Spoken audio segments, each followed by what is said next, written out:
Hello, welcome everyone to the Work From Home show. I'm your host, Nikki Weisgarber, and I'm joined today by our guest, Robin Corralez, Global Vice President of Human Resources at PandaDoc. Welcome, Robin.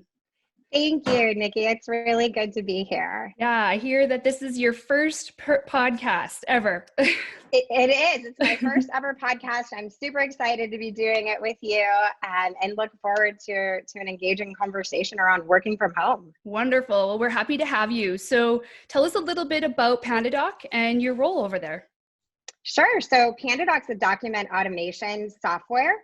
And what we do is we streamline the process of creating, approving, and signing documents. That includes proposals, quotes, and contracts. We were founded back in 2013 by our founders, Sergey and Nikita. And today we have over 17,000 customers. And as a deal platform, we actually had $20 billion worth of deals close on our platform in 2019. So we've seen some tremendous growth as a company. It's been fabulous. I joined the organization back in last October. And I'm leading the human resources function across the US, Minsk, and Manila. Nice. That's great. It's very exciting. Where were you previous to PandaDoc, and what was your kind of experience, coming over to PandaDoc prior? Yeah, so I've been in human resources for over 20 years. Immediately prior to PandaDoc, I worked in marketing technology for a company called Triad, and before that, a company called Razorfish. So a lot of advertising background. My roots over about 17 years ago, I worked in SaaS, and it's been 17 years since I worked in SaaS. So a lot has changed between then and now. So getting back into the feel of things and into the groove was pretty exciting, and it made it an enticing opportunity.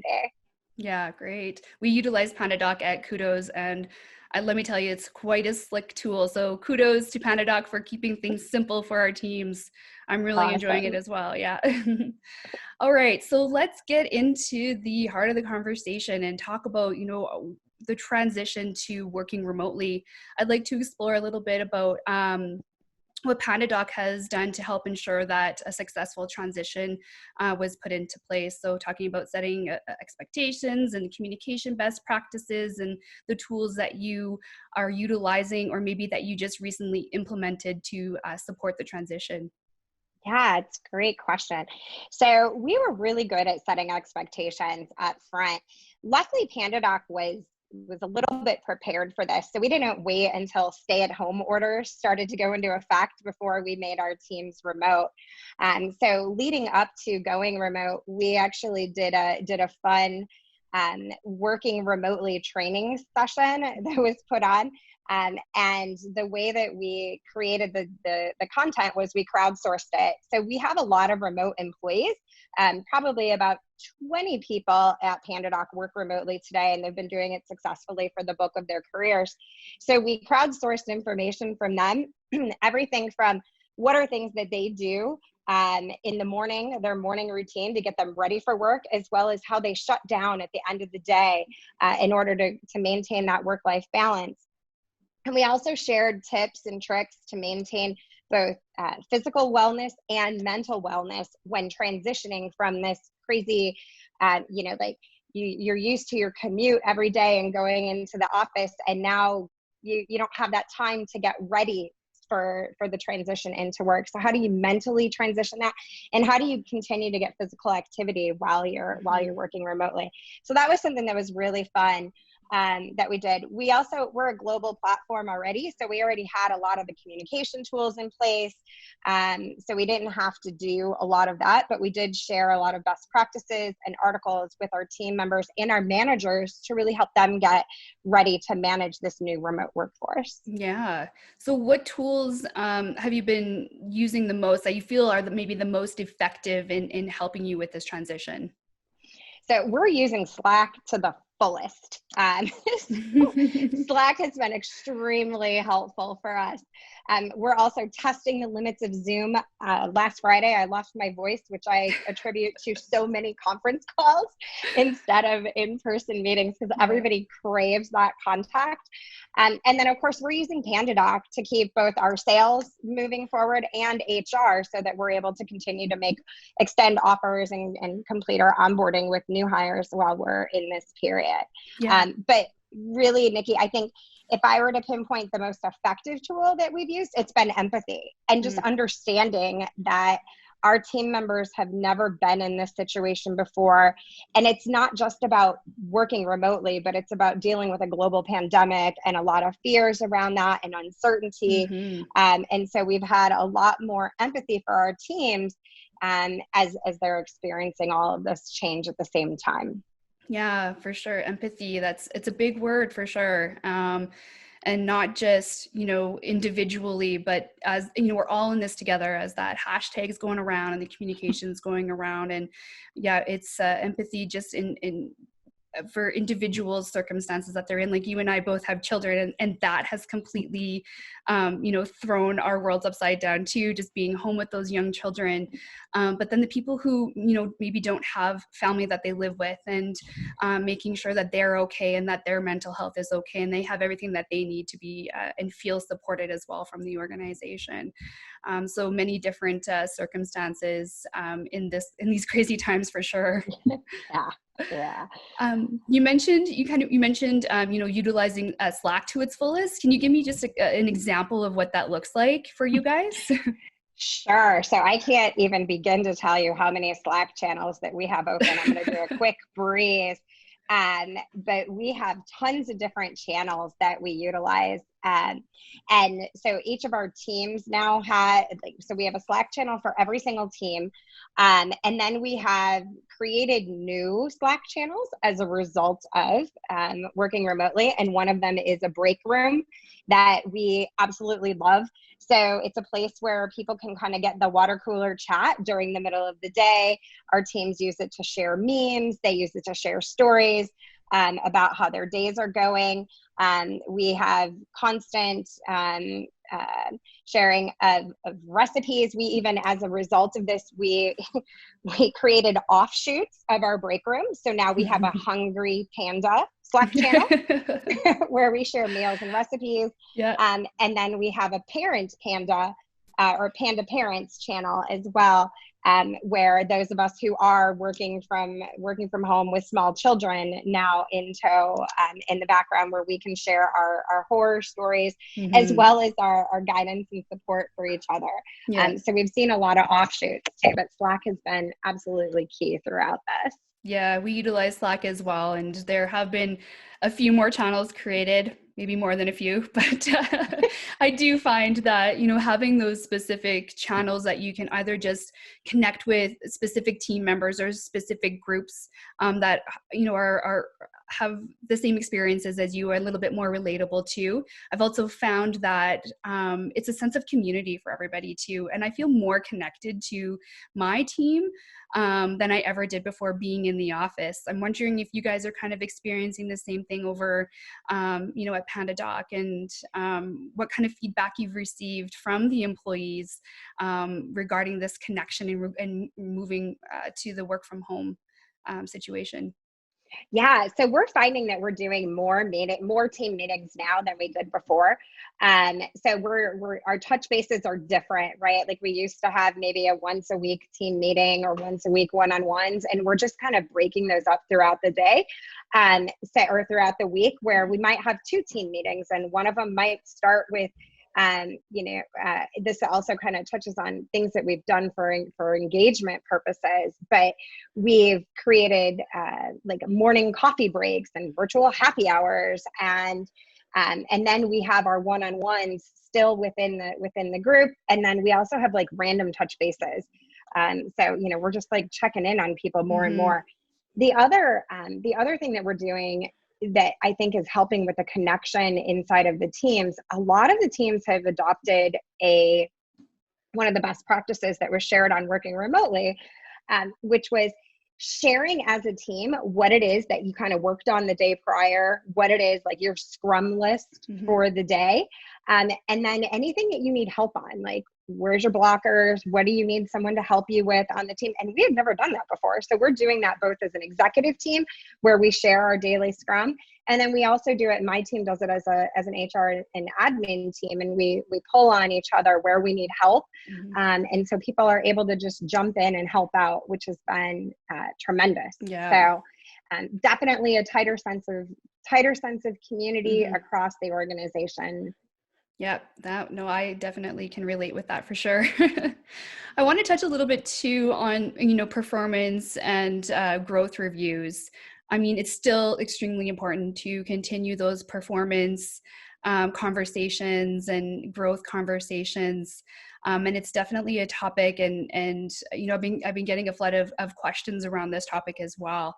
So can you just provide us with your best practices, tips, and advice on performance conversations and growth during this time as well? Yeah, so we've been, we were in fact, like in the middle of performance reviews for our engineering and development teams. We'd already completed them for the rest of the organization, but it was like, oh my gosh, what do we do? So we had a lot of managers who are very much used to that one-on-one in-person communication where, even if somebody was out of the office for a week or working remotely due to, sick time or something, they would put off their performance review until they could meet in person with them. So it was a little bit challenging for us because we didn't know exactly how to help guide that conversation. What we found was that using Zoom and, helping our managers learn to just have that same FaceTime and that same empathy through a Zoom conversation will continue to help move those conversations forward.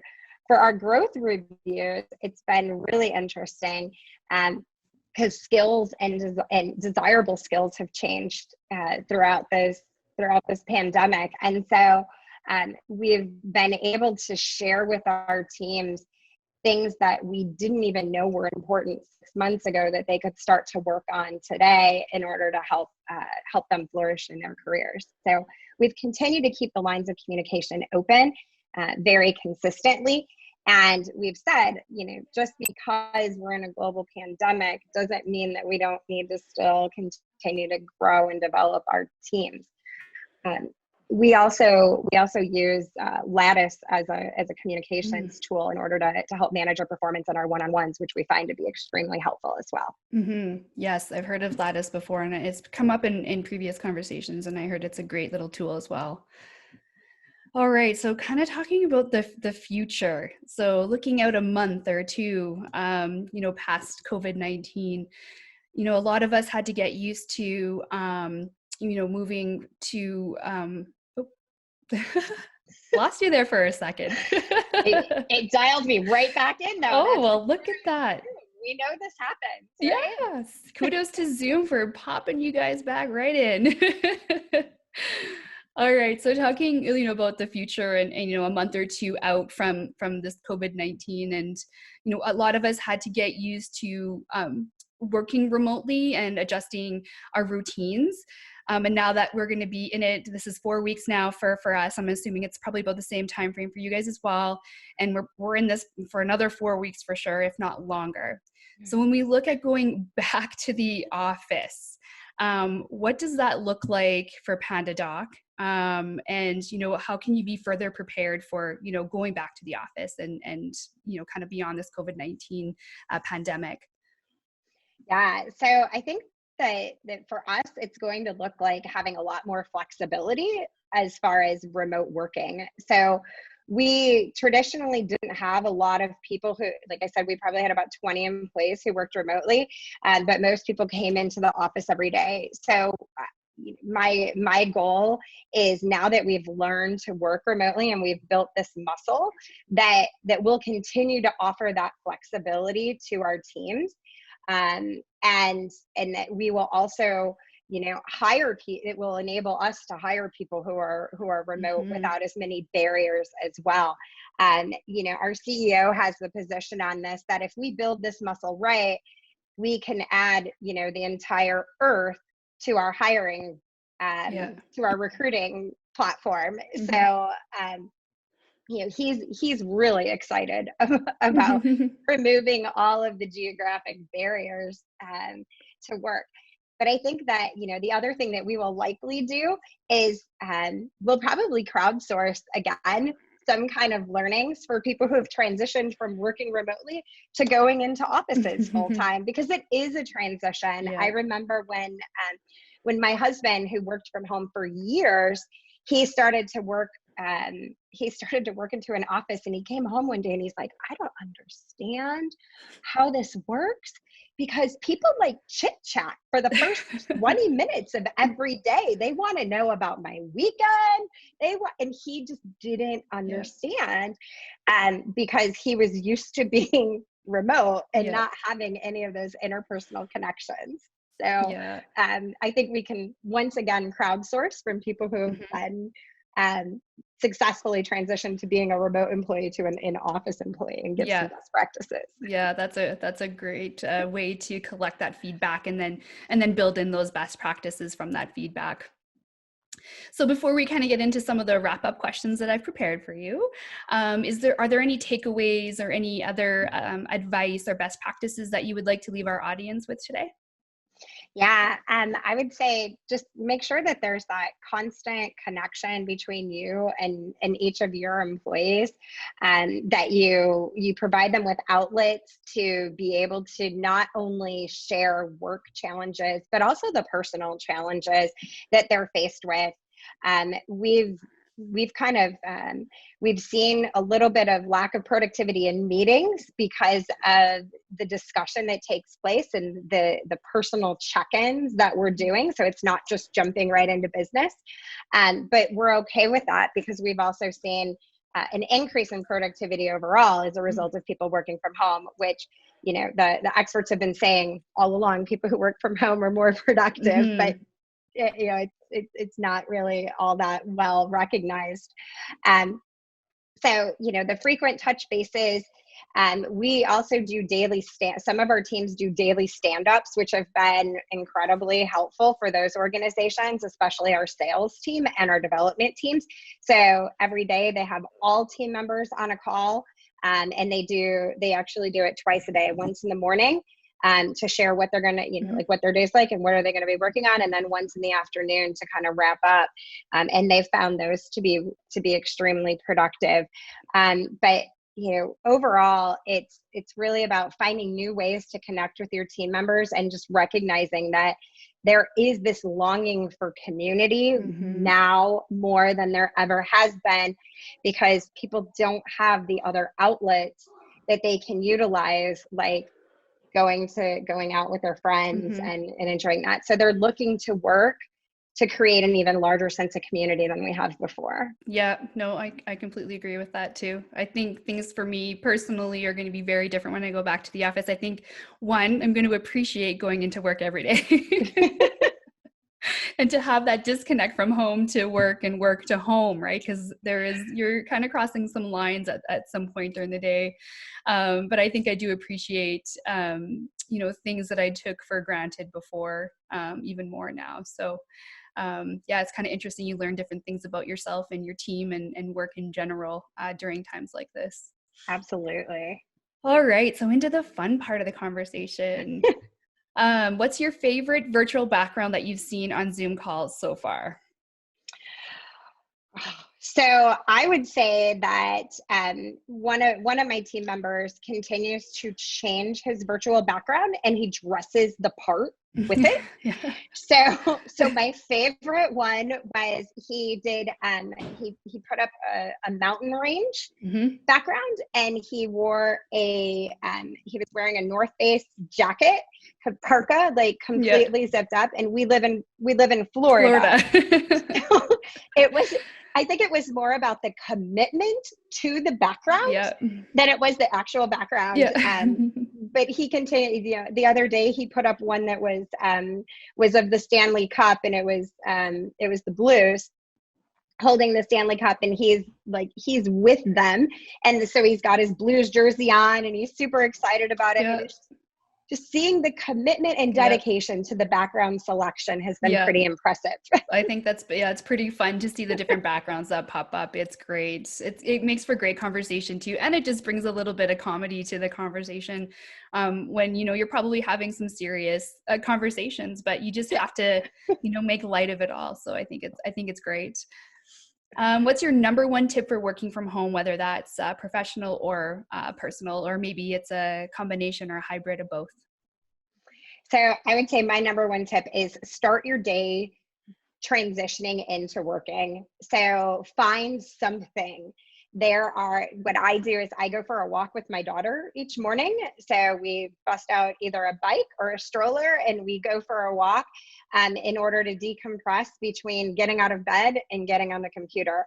There have been times where I roll out of bed and go straight to my computer, and I feel like there's no transition, and then I start to burn out because of it. So find a way to ease yourself into your transition. You don't have that commute anymore. Use that time, whether it's doing you know, something physically active or mentally active that isn't related to work. It's a good way to just kind of help you maintain like your mental attitude and being refreshed each day. Yeah, no, good tip. What are you binge watching at the moment, whether that's on Netflix or maybe it's the Disney Channel with your 2-year-old? So I'm not going to lie. It is Disney Plus. Yeah. So I am thankful for Disney Plus. I have watched Frozen 2 more times than I can share. But I was super excited to get to share with her Oliver and Company, which is the Disney classic from the 90s. That I hadn't watched since probably the 90s. And so I got to share that with my daughter this weekend, and she loved it. Yeah, that's great. Yeah, introducing them to something new and something different, right? It has a different look than the cartoons and the animations that are present today. All right, what is a book or a podcast or a learning resource that you can recommend for people to continue developing their HR skills while they're working from home? So I like TED Talks.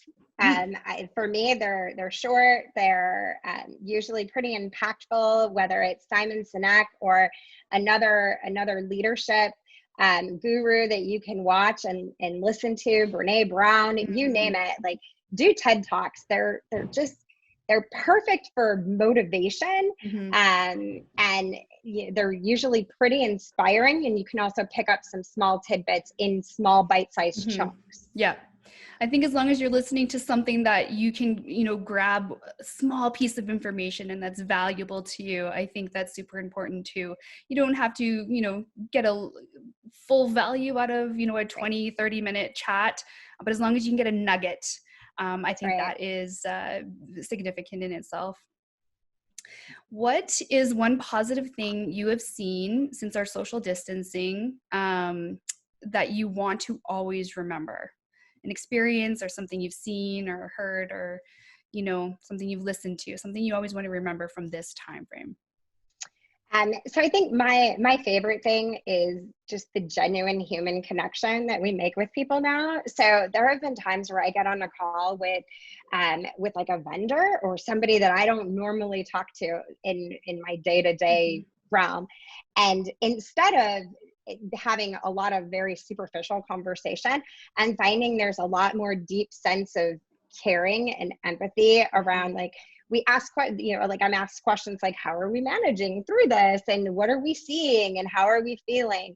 And it's one thing to do it with your team, and you expect to do it with your colleagues and your coworkers, but when you're doing it and you're seeing it with people that you don't even know, it's just pretty incredible. It is. And uplifting to know that as as a race, right? Like as the human race, we actually do care about each other, because I think oftentimes we forget about that when we're in the normal course of business, because we're just trying to get things done and move things forward. So it's been nice to kind of step back and have deeper connections with people. Yeah, I agree with you 100%. Well, Robin, I really appreciate you taking the time today to have a conversation with me. Hopefully we can do this again sometime, maybe your second podcast episode with us. But yeah, thank you for the great conversation. And I hope we can chat very soon. Thank you, Nikki. It's been wonderful. And I hope you have an awesome rest of your day. Yes, you as well, Robin. Thank you. So All thanks right. everybody for tuning in today. Don't forget to subscribe to our podcast for future episodes. And if you like the episodes, give us a 5-star rating. Until next time, stay wise.